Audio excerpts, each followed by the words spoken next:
Yeah, it's absolutely fantastic. I think when we set about first talking about the dinner, we probably never imagined nearly 700 people down here in Riverside Park tonight, and it's tremendous to see the support from both near and from far.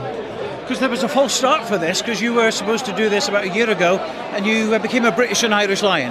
Yeah, exactly. The club had sort of had this in the planning for a long time, and we were going to do it last summer, and I got called up to the Lions, so that changed the plans. But thankfully we stuck by it, and with thanks to our sponsors who've helped us out, and the club have done a fantastic job. We're enjoying the evening tonight. Incredibly humbling, this, isn't it? It is incredibly humbling. It was funny, I was pretty nervous driving over tonight, and I didn't expect to be, and it's not until I turned up and I seen the scale of the marquee and everything, and you see a lot of familiar faces and a few people, as I mentioned, our sponsors that have helped us massively. It's pretty humbling, and we're looking forward to the night ahead. And isn't it fantastic all the profits are going to Jedburgh youngsters? Yeah, it is, and that was really important to the three of us, Roy, Gary and myself. And if we're going to do this dinner, we're doing it for the right reasons. It's not about us making money, it's about giving money to the next generation of JED players, whether it be JED Mini Rugby, JED Thistle or the club here at JED-FOREST, because it means so much to us, and we wouldn't be where we are or where we were if it wasn't for the club. Well, the club's paying tribute to you tonight. What about you paying tribute to JED-FOREST? What a club. Yeah, what a club. We're a small little club down here in the Scottish borders of around about 4,000 people, so the club probably consists of 300-400 people max, but people give up so much of their time and their lives to, one, coach us when we were youngsters, or give back to the committees and come and help on the match days and the weekend. It's a real community club, and we're proud of that, and that's the reason why we're here this evening. Must have a chat with you about the World Cup ahead, Scotland's chances and everything else. What a thrill that's going to be. Yeah, really exciting. The boys have been working hard in camp, Stuart, and it's a massive tournament, doesn't get any bigger. And from my experiences 4 years ago down in England at the World Cup there, it's awesome to be involved in, and this one won't be any different. And it's going to be cool being in Japan, but ultimately it's all about the rugby. And yeah, the grass is green. There'll be a set of posts at either end, and it's down to business once you get on the field. I'm really looking forward to the World Cup and the challenges that lie ahead. I want to get my jersey back, captaincy as well if I can. I'm a pretty competitive bloke, and I won't be going down without a fight if I can help it. So I'm pleased with where my form was at the end of the season for Clermont and helping them get to the two finals, both the European Challenge Cup and the top 14. So I feel my game's in a good place, playing at one of the best clubs in Europe. So and I'm excited. It's great to be back in Scotland and back in camp with the boys. We never write off Greig Laidlaw, do we? Oh well, listen, that's not for me to say. I can only go out and do my job, and you've got to have belief in your own abilities, and that's one of the strongest things to have, is a little bit of self-belief. Well, fantastic night tonight. Well done. Thanks, Stuart. Well, Finn, here we are at Jedforest Rugby Club, and of course honouring 3 nines, including Greig Laidlaw, who is a guy that you've come to know quite well.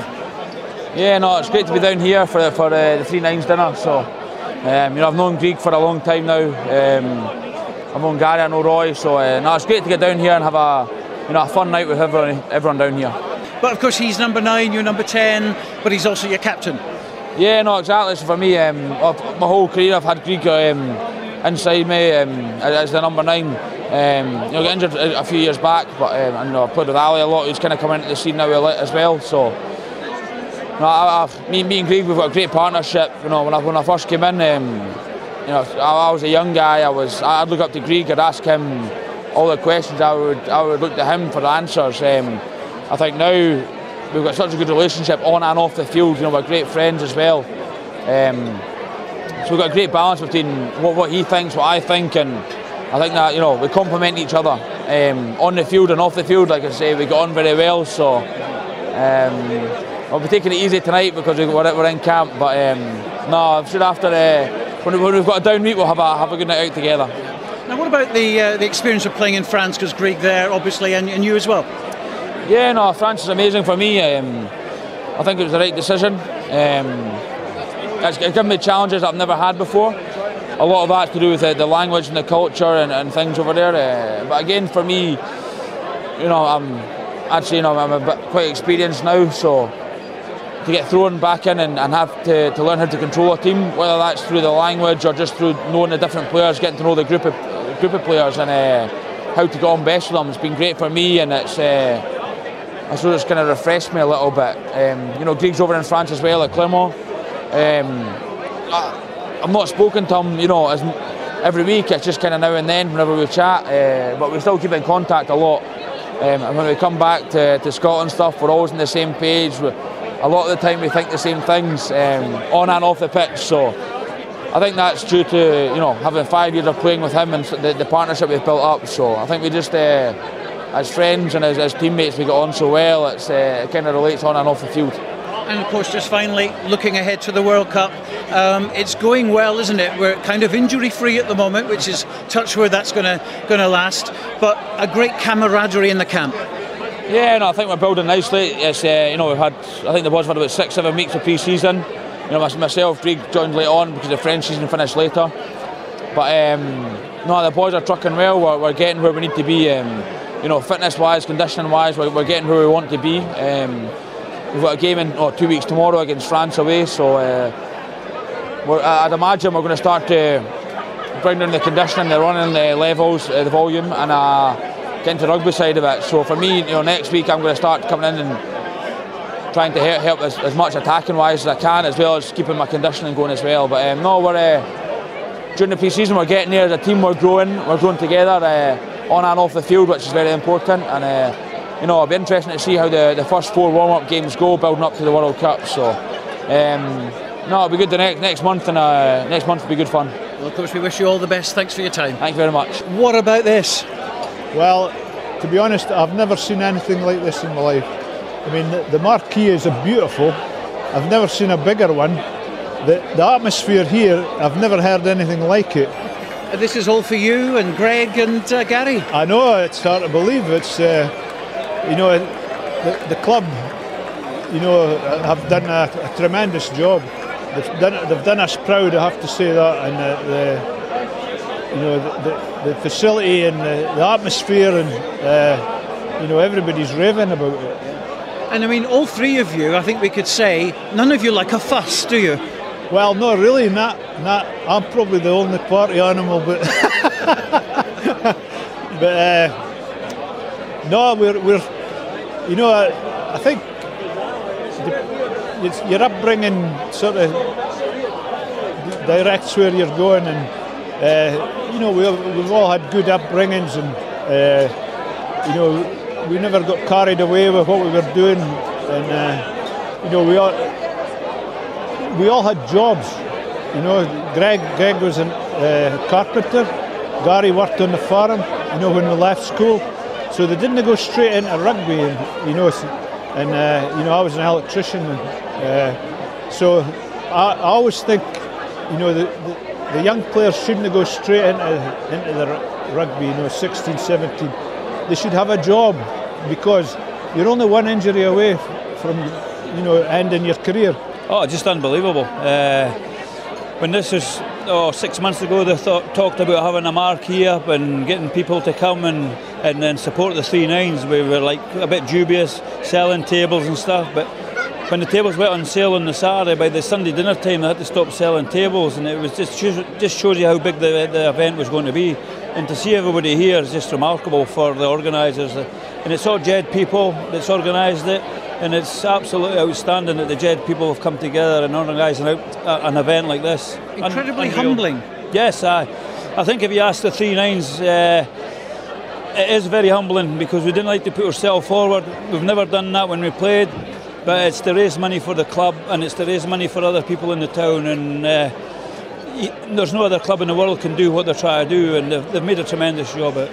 And it really cannot be underestimated, the uniqueness of this. 3 number 9s, 3 Scottish captains, 3 British Lions. Exactly, yeah, and as I said, there's nobody in the world can replicate what Jed's done. Greig and myself come through the mini rugby. Roy's a bit older, so the mini rugby ones started when he was on the go, but it's great tribute to the club that we can pay them back, and hopefully they'll make some decent money tonight and then progress from here. And wouldn't it be fantastic if the money raised inspires another youngster to come in wearing the number 9 and doing what you've done? Yes, I think we've lost our way in rugby a wee bit, and for somebody from Jed to reach the high heights that we did, it'll be far more difficult for them in the modern game. And to be honest, I struggle with the modern game. Maybe I'm a bit old-fashioned. You can't cheat anymore. And it's not the hard border rugby that we're used to watching. And to me, rugby has gone soft a wee bit. But you can understand why when you see as many severe injuries with people being fitter, stronger than when we were in our day. And of course, you've all come through different eras. Exactly, yeah. Again, you had Roy, pure amateur.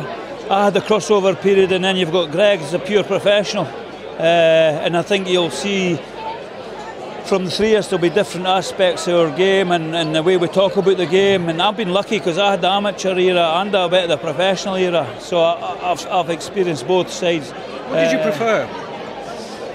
To be honest, the professional era was all right because you got paid for something you love doing, and it's no near the money that they get nowadays. But the amateur era was great fun. We've got a lot of great stories, and there wasn't as many phones going about in the days, so it wasn't on social media. So we had better fun than the boys could have nowadays. We played a couple of games here. I think they might have been pre-season warm-up games because I'm not sure we were ever in the same groups or anything like that. But I remember it very, very well. We were talking about on the table there with Doddy and Gary and Peter Walton because we all remembered it. We came here the sun was out, it was a lovely day, it was a lovely ground, quite open. We all kind of felt a bit party atmosphere, and we got a bit of a shock when it started. So yeah, we all remember a few hits from that game. But it's great to be back and to be with the guys, but also to see the investment that people have made here to come and support an amazing event is phenomenal. It's fantastic to see money going back to the youth of Jedburgh. Yeah, it is. I think it's just important that people are sort of involved in something bigger than themselves, you know, and that but doing it through their passions and their joy. So everyone here having such an amazing time, and not only that, it's a win-win. What's generated from it is going to somewhere that will help create an amazing time for younger generations to come. And maybe another number 9.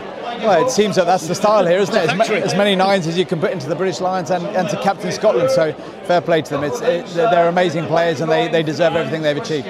Must have a word about Gary Armstrong. Of course, he's played with you. He was obviously quite old at the time. You were very young, but you learnt a lot from him. Yeah, I actually told Gary that on the table just now, just to say that maybe he doesn't understand the kind of influence he had.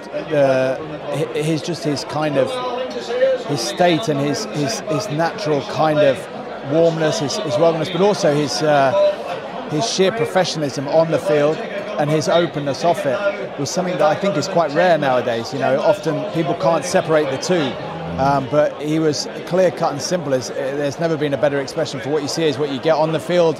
What you saw there was Gary, non-stop, invincible, unbreakable, and never going to give up. And off the field, what you got was a guy who couldn't give you more of his time. And you know, those two things, when they come together, makes an amazing rugby player and a great friend. And of course, Greig Laidlaw. Yeah, definitely is a guy who's taken rugby forward now and has been a real linchpin for Scotland, and a great, I guess, part or a great reason for why Scotland is able to celebrate success as it is right now, and also watch some of the rugby that's being played and sit back and say, you know, this is a sort of a great representation of a nation that is striving to be better and better and better all the time. And this is, they're going out now winning and winning. And 4 years ago, who's to say they shouldn't have been in a semi-final? Well, they're obviously, all three of them have left a fantastic legacy. Of course, you've done one as well with the drop goal. Do you still dream about that, recurring dreams? Oh, I think the brilliant thing about why these guys are all so special is the fact that your legacy continues with you. It's not about what you've done, it's about what you bring. And where you are is where you're influencing right now. And if you sort of said, oh, my best days were back then, and now I'm on a downhill slide, and it's not what these guys are about. Where they're going, it might not be on the rugby field anymore, but they're making a difference. For Greig, obviously, he's still in that arena, but I don't know Roy quite so well. But with regard to Gary, I know that wherever he goes, I still see people being as inspired as we were in the change room around him now, whether it's family, whether it's people he works alongside, or whatever, the way that people speak about him, you're kind of like, mate, you're doing the same thing you were doing 25 years ago or whatever it was. You're just inspiring, and that's a legacy that will keep going until the very end. And of course you're enjoying punditry now as well? Yeah, it's something I actually said when I sort of said, if you ever see me on that side of the camera, everyone's got permission to give me a good hard slap, and now I kind of watch my back because I put it out there, whereas actually I think it was a judgmental comment from me in a younger day when I didn't understand the fact that everyone's doing their best to to do everything they can to express their passion, their joy, and whatever it is. And now I'm in that arena where I like to talk about the game every now and again. I'm not really interested in talking about whether people are good or bad. I'm interested in talking about the game and how amazing it is, and some of the things that go on the field. And that ability to share that message is a great one. And I'm sort of that opportunity is phenomenal, and I'm keen to make the most of it while it's there. And when it's not there, I'm sort of too busy living life to worry about it.